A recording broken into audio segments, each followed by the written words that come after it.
Pag-usapan natin po acid reflux and GERD. Sa mga sumasakit ang tiyan, ito isa sa pinaka-common. So malamang ito yung sakit, 'di ba? Sa majority ng cases.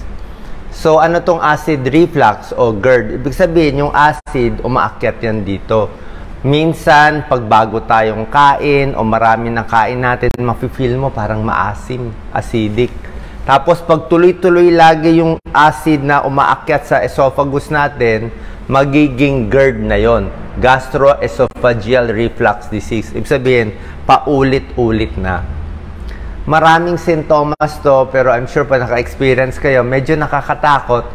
Parang kasi umaabot sa dibdib eh, kala mo heart attack eh. Heartburn, tawag sa kanya heartburn, pero walang connection sa puso. Ibig sabihin, kala mo lang sa puso, pero talaga, tiyan yan, acidic, maasim, masakit. Parang mahapdi pa nga dito. Minsan, nauubo.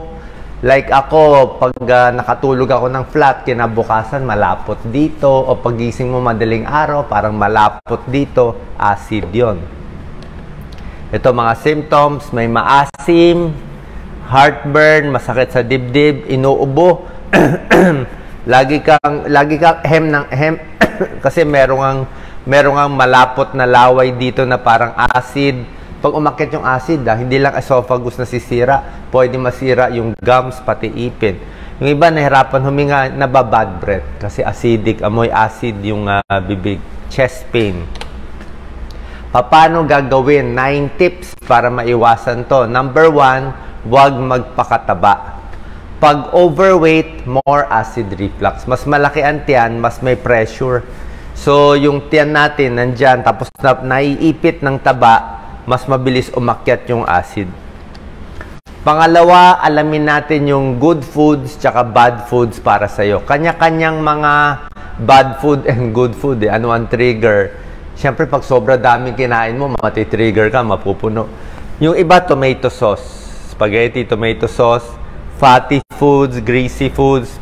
Siyempre, pag citrus, yung lemon, orange na puro, o kalamansi, pwede lemon water, malabnaw lang. Soft drinks, kape, alak, chocolate, maraming chocolate, yung maraming spices, garlic, onion. Kaya piliin nyo. Sa akin, yung mga chips, mga potato chips, corn chips, yung maalat, nakaka-trigger.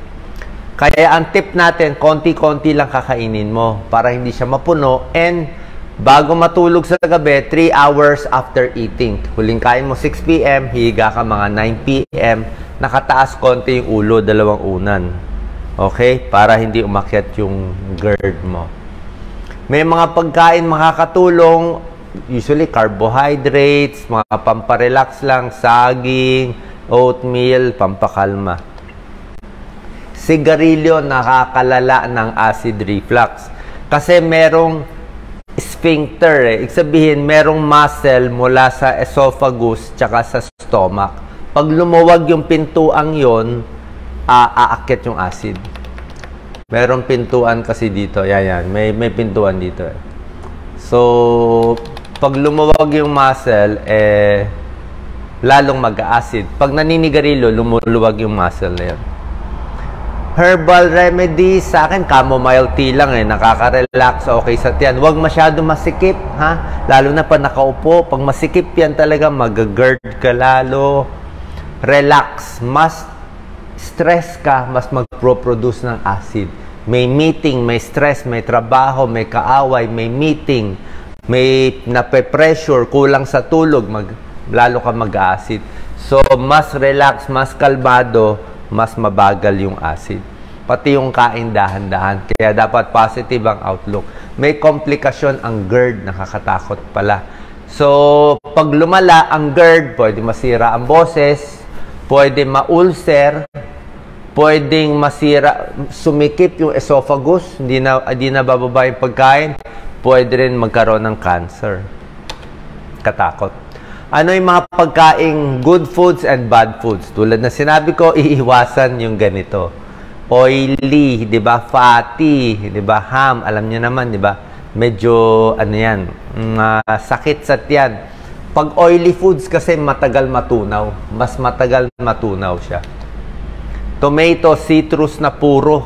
Yung pure, di ba? Pero ako, syempre gusto natin ng lemon, pineapple, orange, after meals. Pag kumain na ako, may laman na ang tiyan, mas pwede ka na uminom nitong mga juice. Or pagkatapos kumain, mas maganda rin, doon ka rin iinom ng tableta ng gamot mo. Kasi merong mga gamot na pag ininom mo, pag walang laman ng tiyan, mahapdi.